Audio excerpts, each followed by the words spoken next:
कोई ऐसा पद क्रिएट कर दो जिसमें कोई कोर्ट भी ना जाए, तो गुरुजी बना दो। कोई कोर्ट जाएगा साहब ये कैसे पढ़ा रहा, हाँ ये टीचर नहीं गुरुजी है। फिर आपके ऊपर जाएगा कि आप कैसे पढ़ा रहे हो स्कूल में, आप कौन हो भाई, नहीं साहब ये मास्टर नहीं है, ये क्या है, गेस्ट है, हमने कुछ देर के लिए गेस्ट बनाए। मतलब सरकार ने आपको अंदर भी कर लिया और कोई कोर्ट से मैं आपको बाहर भी नहीं कर रहा। आप इस बात को समझना। तो कहने का मतलब यह है कि इस तरह के चीजों के आ जाने के कारण आज आप लोग टीचर हैं।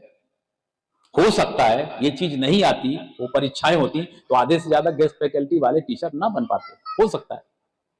कोई जरूरी नहीं कि बहुत होशियार आदमी होगा वो टीचर बनेगा और जो कमजोर होगा वो टीचर नहीं बनेगा, क्योंकि हमने देखा है कि जो कम इंटेलिजेंट बच्चे हैं वो बहुत अच्छा पढ़ा रहे हैं। ऐसा है कि नहीं है?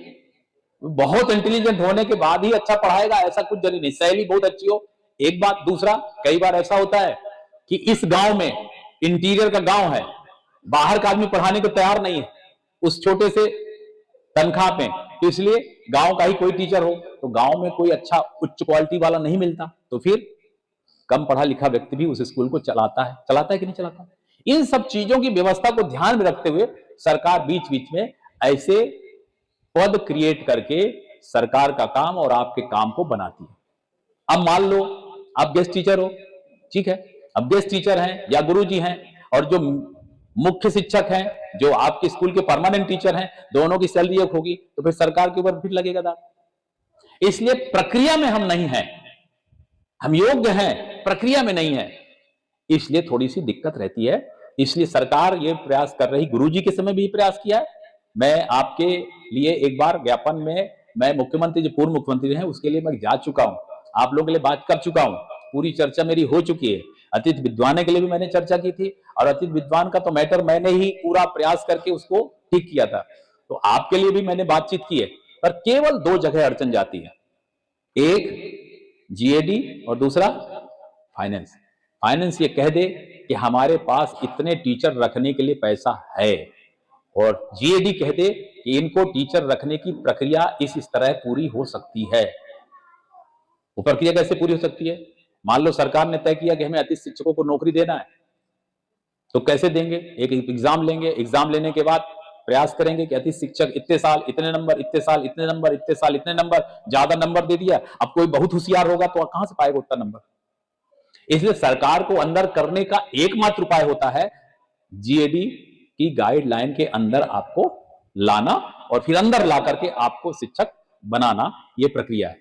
अब ये प्रक्रिया करना ही पड़ेगा। सपोज करो आप में से कोई एक आदमी मुख्यमंत्री बन जाए तो भी उसको यही करना पड़ेगा जो अभी सरकार करेगी, कोई भी पार्टी की सरकार हो। कई बार लोग बोलते हैं इसने नहीं किया, बदल दो, तख्त बदल दो, ताज बदल दो भाई, प्रक्रिया जीएडी तो रहेगा।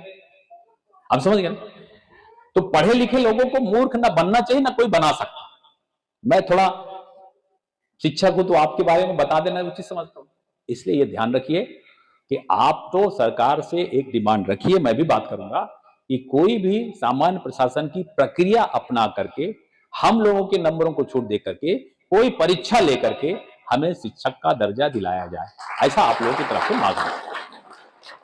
अब अगर उसमें अच्छे नंबर मिल रहे हैं तो दूसरा 100 में 90 पाएगा, आप 100 में 50 पाओगे, आपका सिलेक्शन इसलिए जाएगा कि 40 नंबर आपको उसके मिल गए, तो थोड़ा कमजोरा हो तो भी चलेगा, अनुभव का लाभ मिल जाएगा। इसलिए सरकार के पास सारे उपाय हैं आपको अंदर घुसेड़ने के, मगर प्रक्रिया तो ये करनी पड़ेगी। अगर मान लो आप में से कोई आदमी मुख्यमंत्री बन गया और घोषणा किया आज से अतिथि शिक्षक परमानेंट किए जाते हैं, एक आदमी कोर्ट में गया और कोर्ट ने पूछा कैसे परमानेंट किए, तो बोले ऐसे ही कर दिए, तो बोले सारी नियुक्तियां निरस्त की जाती, फिर क्या कर लोगे?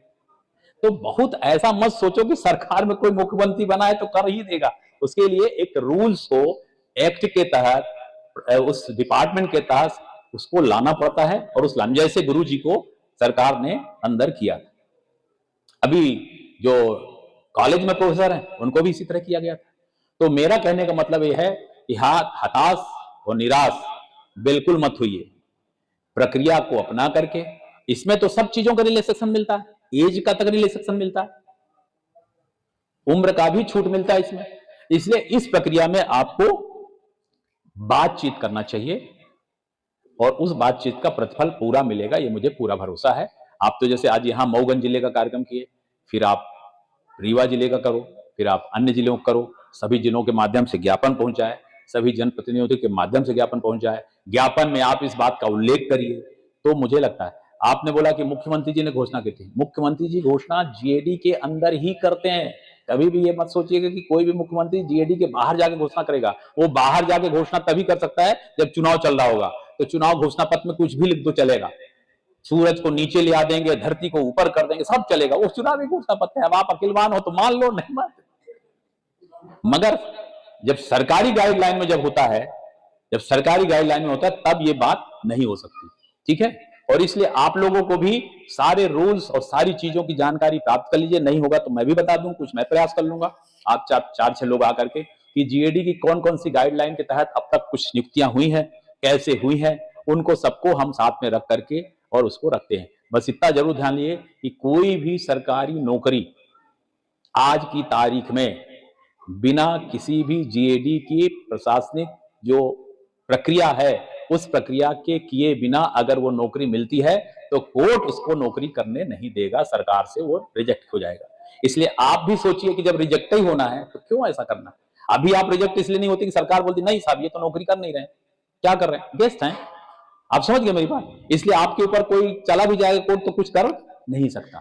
जैसे अभी आउटसोर्सिंग, गुरुजी, ऐसे सरकार ने बहुत सारी चीजें ढूंढ लिया है, आउटसोर्सिंग में तमाम विभागों में काम कर रहे हैं। किसी ने बोला साहब इनके साथ, ने बोले हमारे कर्मचारी नहीं, मैं क्या करूं।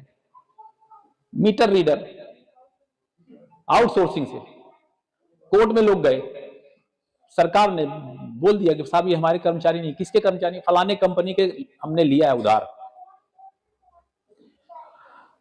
मगर उन सब में से बेस्ट आप हो, क्योंकि आप आउटसोर्सिंग नहीं हो, आपको किसी एजेंसी ने काम में नहीं लगाया है, आपको गेस्ट के रूप में स्कूल वाले ने लगाया। जिस स्कूल में आप गेस्ट टीचर हैं, एक्चुअली में ये गेस्ट टीचर स्कूल के व्यक्ति को, संस्था को, अपनी स्कूल में टीचरों की कमी को ध्यान में रखते हुए ज्ञान वाले व्यक्ति को सेलेक्ट करके अपनी स्कूल को अच्छे से संचालित करने का एक अधिकार बना है। उस अधिकार का उपयोग करके वो आपको गेस्ट टीचर रखते हैं।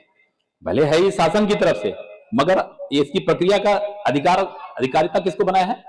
प्रमुख को, संस्था के प्रमुख को।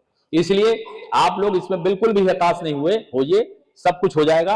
अब ये इसमें थोड़ा सा आप 10-15 लोग पूरे स्टेट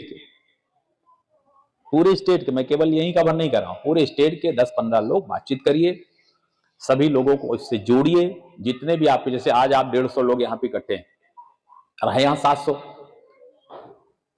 हैं, कितने? 900 हैं। अब 900 में 150 को चिंता है, बाकी 750 कह रहे हैं कि हमें क्या करना है, जौन होई तो हमरा होई, हम न जा है बात है कि नहीं, बैठे। तो इस तरह का प्रयास करिए कि आपके 900 लोगों का इन्वॉल्वमेंट हो। इन्वॉल्वमेंट कोई जरूरी नहीं कि मीटिंग में आने से ही होता, कई बार पारिवारिक परिस्थितियों के कारण नहीं आ सकते, मगर कागज में सिग्नेचर, कागज में प्रक्रिया, कागज में डिमांड, आपके संगठन में उनकी सूची बराबर होनी चाहिए, ताकि ये